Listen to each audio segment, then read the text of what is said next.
Hi everyone, we are discussing with your last chapter International Business ಅಂತಾರಾಷ್ಟ್ರೀಯ ವ್ಯವಹಾರದ ಅಧ್ಯಾಯವನ್ನು ನಾವು ಸ್ಟಡಿ ಮಾಡ್ತಿದ್ವಿ. In today's class we are going to discuss about export import procedures and documentation. ರಫ್ತು ಆಮದು ಕಾರ್ಯವಿಧಾನಗಳು ಮತ್ತು ದಾಖಲೆ ಪತ್ರಗಳ ಬಗ್ಗೆ ತಿಳಿದುಕೊಳ್ಳುವ. Before discussing this, once again we'll recall the meaning of international business. What do you mean by international business? Business activities are taken place outside the geographical boundaries of the nation is called as international business. ಒಂದು ದೇಶದ ಗಡಿಯಾಚೆಗೆ ನಡೆಯುವಂತಹ ವ್ಯವಹಾರ ಚಟುವಟಿಕೆಗಳನ್ನು ನಾವೇನಂತ ಕರಿತೀವಿ? ಅಂತಾರಾಷ್ಟ್ರೀಯ ವ್ಯವಹಾರ ಅಂತ ಕರಿತೀವಿ. So, it not only includes movement of goods and services but also includes capital, technology, personnel, knowledge and intellectual properties like patent, trademark, copyrights etcetera. ಇವು ಕೇವಲ ಸರಕು ಮತ್ತು ಸೇವೆಗಳ ಸಾಗಾಟವನ್ನು ಮಾತ್ರ ಒಳಗೊಂಡಿರದೆ ಬಂಡವಾಳ, ತಂತ್ರಜ್ಞಾನ, ಗ್ರಂಥ ಸನ್ನದು, ಸ್ವಾಮ್ಯ ಸನ್ನದು ಹೀಗೆ ಅನೇಕ ಚಟುವಟಿಕೆಗಳನ್ನು ಕೂಡ ಒಳಗೊಂಡಿರ್ತವೆ. International business is dealing with the export and import. ಅಂತಾರಾಷ್ಟ್ರೀಯ ವ್ಯವಹಾರವು ರಫ್ತು ಮತ್ತು ಆಮದನ್ನು ಒಳಗೊಂಡಿರ್ತವೆ. We'll discuss what is a procedure to be followed for the export and import and what are the documents required for this export and import. ರಫ್ತು ಆಮದು ಕಾರ್ಯವಿಧಾನಗಳು ಮತ್ತು ದಾಖಲೆ ಪತ್ರಗಳ ಬಗ್ಗೆ ತಿಳಿದುಕೊಳ್ಳುವ. First we'll discuss about export procedures. ರಫ್ತು ಕಾರ್ಯವಿಧಾನಗಳ ಬಗ್ಗೆ ತಿಳಿದುಕೊಳ್ಳುವ. What do you mean by export? Export means sending the goods to other countries. ರಫ್ತು ಅಂತ ಹೇಳಿದ್ರೇನು? ಯಾವುದೇ ವಸ್ತುವನ್ನು ನಾವು ಬೇರೆ ದೇಶಕ್ಕೆ ಕಳಿಸಿದ್ರೆ ಅದನ್ನ ರಫ್ತು ಅಂತ ಕರೀತಾರೆ. So will discuss the procedure one by one. The first one is receipt of inquiry and sending quotations. ವಿಚಾರಣಾ ಪತ್ರ ಸ್ವೀಕಾರ ಮತ್ತು ಕರೆಯ ಪಟ್ಟಿಗಳನ್ನು ಕಳುಹಿಸುವುದು. Here, a receipt of inquiry is a first step in the export trade. The importers or prospective buyers who wishes to import the goods or to purchase the goods generally writes a letter of inquiry to the exporter, inquiring about the price, quality, terms and condition for export of goods. Then quotation. Quotation is an answer to the letter of inquiry. The exporter sends quotation or price list containing the full details about the quality, quantity, prices, mode of payments and other terms and condition of export trade. Here the exporter while receiving the letter of inquiry, he sends reply to the letter of inquiry in the form of quotation is called as pro forma invoice. The pro forma invoice contains full information about the price at which the exporter is ready to sell the goods and also provides information about the quality, grade, size, weight, mode of delivery and type of packing and payment procedures. ಆಮದುದಾರ ಅಥವಾ ಉತ್ಪನ್ನವೊಂದರ ಭಾವಿ ಗ್ರಾಹಕನು ವಿವಿಧ ರಫ್ತುದಾರರಿಗೆ ಬೆಲೆ, ಗುಣಮಟ್ಟ ಮತ್ತು ರಫ್ತು ನಿಯಮಗಳು, ಷರತ್ತುಗಳ ಮಾಹಿತಿಯನ್ನು ಕಳಿಸುವಂತೆ ವಿಚಾರಣಾ ಪತ್ರವನ್ನು ಕಳಿಸ್ತಾನೆ. ಆಮದುದಾರ ಏನು ಮಾಡ್ತಾನೆ? ವಸ್ತುಗಳ ಬೆಲೆಯನ್ನು, ಗುಣಮಟ್ಟವನ್ನು ತಿಳ್ಕೊಳ್ಳೋ ಸಲುವಾಗಿ ವಿಚಾರಣಾ ಪತ್ರವನ್ನು ರಫ್ತುದಾರರಿಗೆ ಕಳಿಸ್ತಾರೆ. ರಫ್ತುದಾರ ಏನು ಮಾಡ್ತಾನೆ? ಆಮೇಲೆ ಕ್ರಯಪಟ್ಟಿಯ ರೂಪದಲ್ಲಿ ಅವನ ಪ್ರಶ್ನೆಗಳಿಗೆ ಉತ್ತರವನ್ನು ನೀಡ್ತಾನೆ. ಅದನ್ನು ಮಾದರಿ ಬಿಕರಿ ಪಟ್ಟಿ, ಪ್ರಫೋಮಾ ಇನ್ವಾಯ್ಸ್ ಅಂಥೇಳಿ ಕರೀತಾರೆ. ಈ ಬಿಕರಿ ಪಟ್ಟಿಯು ರಫ್ತುದಾರನು ಯಾವ ಬೆಲೆಗೆ ಸರಕನ್ನು ಮಾರಲು ಸಿದ್ಧವಿದ್ದಾನೆ ಮತ್ತು ವಸ್ತುಗಳ ಗುಣಮಟ್ಟ, ಶ್ರೇಣಿ, ಗಾತ್ರ, ತೂಕ, ವಿಲೇವಾರಿಯ ವಿಧಾನ, ಪೊಟ್ಟಣ ಕಟ್ಟುವ ಕ್ರಮ, ಹಣ ಪಾವತಿ ನಿಯಮಗಳ ಬಗ್ಗೆಯೂ ಮಾಹಿತಿಯನ್ನು ಒಳಗೊಂಡಿರ್ತವೆ. The second one is receipt of order or indent. ಆದೇಶ ಅಥವಾ ಬೇಡಿಕೆ ಸ್ವೀಕರಿಸುವುದು. Here, if the importer is satisfied with the terms and conditions of the exporter, he may send an order for goods. Indent is an order for goods placed by the importer with the exporter for sending the goods mentioned in the indent. So, if the prospective buyers finds export price and other terms and conditions acceptable, it places an order for the goods to be dispatched. This order is called as indent. It contains a description of the goods to be ordered, price to be paid, delivery price, terms, packing, marking details and delivery instructions.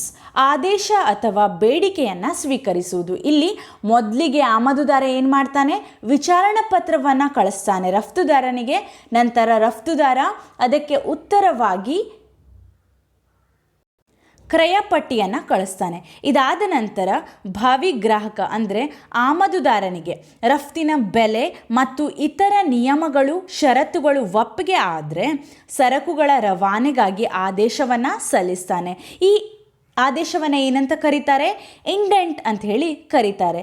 ಇವು ಆದೇಶಿತ ಸರಕುಗಳ ವಿವರಣೆ, ಪಾವತಿಸಬೇಕಾದ ಬೆಲೆಗಳು, ಸರಕಿನ ವಿಲೇವಾರಿ ನಿಯಮಗಳು, ಪೊಟ್ಟಣ ಕಟ್ಟುವಿಕೆ ಮತ್ತು ಗುರುತು ವಿವರಗಳು, ವಿಲೇವಾರಿ ಸೂಚನೆಯನ್ನು ಒಳಗೊಂಡಿರ್ತವೆ. The next one is assessing the importer's credit worthiness and securing a guarantee for payments. ಆಮದುದಾರನ ಪತ್ತು ಸಾಮರ್ಥ್ಯವನ್ನು ನಿರ್ಧರಿಸುವುದು ಮತ್ತು ಹಣ ಪಾವತಿ ಭರವಸೆಯನ್ನು ನೀಡುವುದು. After the receipt of indent, the exporter makes necessary enquiry about financial position and credit worthiness of the importer. The purpose is to avoid becoming bad debts or doubtful debts. To avoid such risk, most of the exporters demands letter of credit by the importer. Here, a letter of credit is a guarantee issued by the importer's bank that it will honor payment up to a certain amount of export bills to the bank of the exporter. ಆಮದುದಾರನಿಂದ ಆದೇಶ ಪತ್ರವನ್ನು ಪಡೆದ ನಂತರ ರಫ್ತುದಾರ ಆಮದುದಾರನ ಪತ್ತು ಸಾಮರ್ಥ್ಯದ ಬಗ್ಗೆ ವಿಚಾರಣೆಯನ್ನು ಮಾಡ್ತಾನೆ. ಅಂತ ಹೇಳಿದ್ರೇನು, ಆಮದುದಾರ ಹಣವನ್ನು ನೀಡಬಹುದಾ ಅಂಥೇಳಿ ವಿಚಾರಣೆಯನ್ನು ಕೈಗೊಳ್ತಾನೆ. ಇದರ ಉದ್ದೇಶ ಏನು ಅಂತ ಹೇಳಿದ್ರೆ, ಸರಕು ಆಮದುದಾರನಿಗೆ ತಲುಪಿದ ನಂತರ ಆಮದುದಾರ ಹಣವನ್ನು ಪಾವತಿ ಮಾಡದಿದ್ದರೆ ಉಂಟಾಗುವ ನಷ್ಟ ಭಯವನ್ನು ನಿರ್ಧರಿಸುವ ಸಲುವಾಗಿ. ಇಂತಹ ಅಪಾಯಗಳನ್ನು ಕಡಿಮೆ ಮಾಡಲಿಕ್ಕೆ ಬಹುತೇಕ ರಫ್ತುದಾರರು ಆಮದುದಾರರಿಂದ ಲೆಟರ್ ಆಫ್ ಕ್ರೆಡಿಟ್ ಉದ್ದರಿ ಪತ್ರವನ್ನು ಕೊಡುವಂತೆ ಒತ್ತಾಯ ಮಾಡ್ತಾರೆ. ಉದ್ದರಿ ಪತ್ರವು ಆಮದುದಾರನ ಬ್ಯಾಂಕ್ ನೀಡುತ್ತಿದ್ದು, ಯಾರು ನೀಡ್ತಾರೆ ಉದ್ದರಿ ಪತ್ರ, ಲೆಟರ್ ಆಫ್ ಕ್ರೆಡಿಟನ್ನು ಆಮದುದಾರನ ಬ್ಯಾಂಕ್ ನೀಡ್ತವೆ. ಅದು ರಫ್ತು ಹುಂಡಿಗಳ ನಿರ್ದಿಷ್ಟ ಮೊತ್ತದವರೆಗೆ ಪಾವತಿಯನ್ನು ಮಾಡ್ತೇನೆ ಅಂಥೇಳಿ ರಫ್ತುದಾರನ ಬ್ಯಾಂಕಿಗೆ ಕೊಡುವ ಆಶ್ವಾಸನೆಯಾಗಿದೆ. ಉದ್ದರಿ ಪತ್ರವು ಅಂತಾರಾಷ್ಟ್ರೀಯ ವಹಿವಾಟುಗಳನ್ನು ಚುಕ್ತ ಮಾಡಲು ಅಳವಡಿಸಿಕೊಳ್ಳುವ ಅತ್ಯಂತ ಸೂಕ್ತವಾದ ಮತ್ತು ಭದ್ರತೆಯುಳ್ಳ ಪಾವತಿ ಪದ್ಧತಿಯಾಗಿರ್ತವೆ. The next one is obtaining export license. ರಫ್ತು ಅನುಮತಿ ಪತ್ರವನ್ನು ಪಡೆಯುವುದು.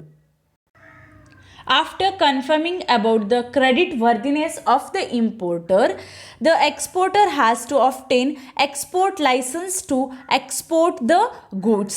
Export license is an authorized letter or document issued by the EXIM authority against which goods can be exported.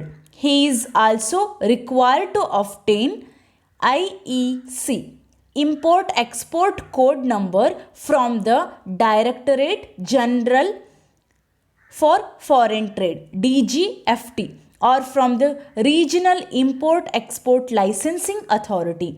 Important prerequisites for getting an export license are as follows. The first one is opening bank account in any bank authorized by Reserve Bank of India and getting a account number. The second one is obtaining import export code number from the Directorate General Foreign Trade DGFT or Regional Import Export Licensing Authority. The next one is registering with Export Credit and Guarantee Corporations ECGC in order to safeguard against risk of non-payment. To obtain IEC, that is Import Export Code number, the exporter has to apply to the Directorate General for Foreign Trade with the documents such as exporter or importer profile, bank receipt for requisite fee, certificate from the banker on prescribed form, 2 copies of the photographs attested by the banker. IEC number needs to be filled in various export or import documents. So it is nothing but having become assured about the payments, the exporting firm initiate the steps relating to compliance of export regulations. Export of goods in India is subject to custom laws which demand that the export firm must have an export license before it proceeds with the exports. ಆಮದುದಾರನ ಹಣ ಪಾವತಿ ಬಗ್ಗೆ ಖಾತರಿ ಪಡೆದ ನಂತರ ರಫ್ತು ಸಂಸ್ಥೆಯು ರಫ್ತು ನಿಯಮಗಳನ್ನು ಪಾಲಿಸಲು ಕ್ರಮ ಕೈಗೊಳ್ಳುತ್ತದೆ. ಭಾರತದಲ್ಲಿ ಸರಕುಗಳ ರಫ್ತು ಸುಂಕದ ನಿಯಮಗಳಿಗೆ ಒಳಪಟ್ಟಿದ್ದು ರಫ್ತು ಸಂಸ್ಥೆಯ ಮೊದಲೇ ರಫ್ತು ಅನುಮತಿ ಪತ್ರವನ್ನು ಹೊಂದಿರಬೇಕು. ಆಮದುದಾರನ ಹಣ ಪಾವತಿ ಬಗ್ಗೆ ಖಾತರಿ ಪಡೆದ ನಂತರ ರಫ್ತು ಸಂಸ್ಥೆಯು ರಫ್ತು ನಿಯಮಗಳನ್ನು ಪಾಲಿಸಲು ಕ್ರಮ ಕೈಗೊಳ್ಳುತ್ತದೆ. ಭಾರತದಲ್ಲಿ ಈ ಸರಕುಗಳ ರಫ್ತು ಸುಂಕದ ನಿಯಮಗಳಿಗೆ ಒಳಪಟ್ಟಿರ್ತವೆ. ಹಾಗೆ ರಫ್ತು ಸಂಸ್ಥೆಯು ಮೊದಲೇ ಏನು ಒಳಗೊಂಡಿರಬೇಕು? ರಫ್ತು ಅನುಮತಿ ಪತ್ರವನ್ನು ಹೊಂದಿರಬೇಕಾಗ್ತದೆ. ರಫ್ತು ಅನುಮತಿ ಪತ್ರವನ್ನು ಪಡೆಯಲು ಇರುವ ಪೂರ್ವ ಅಗತ್ಯಗಳು ಈ ಕೆಳಗಿನಂತಿವೆ.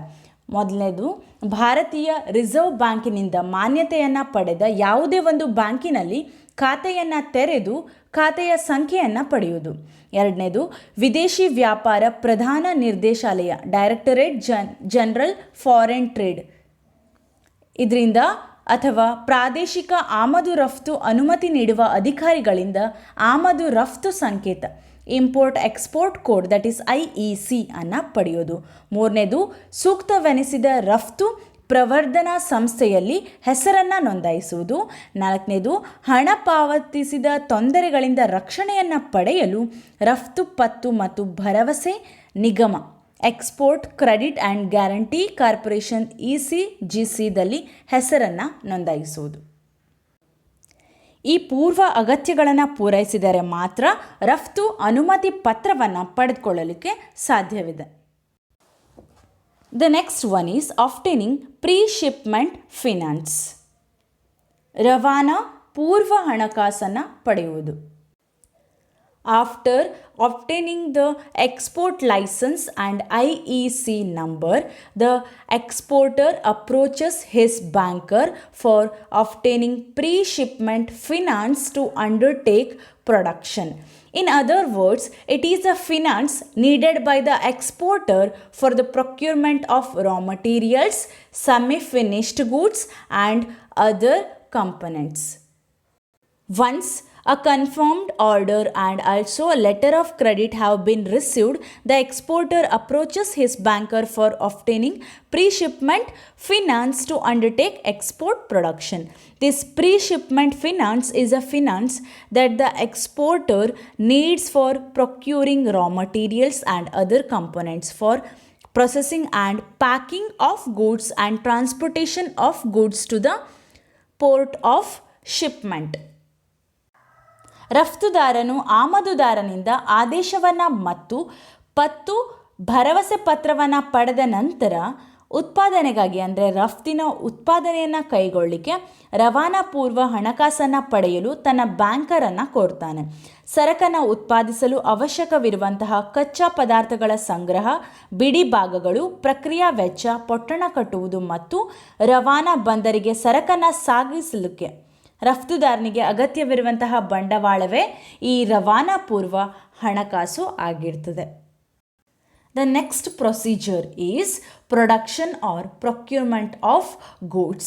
The exporter has to produce or purchase according to the specification of the importer.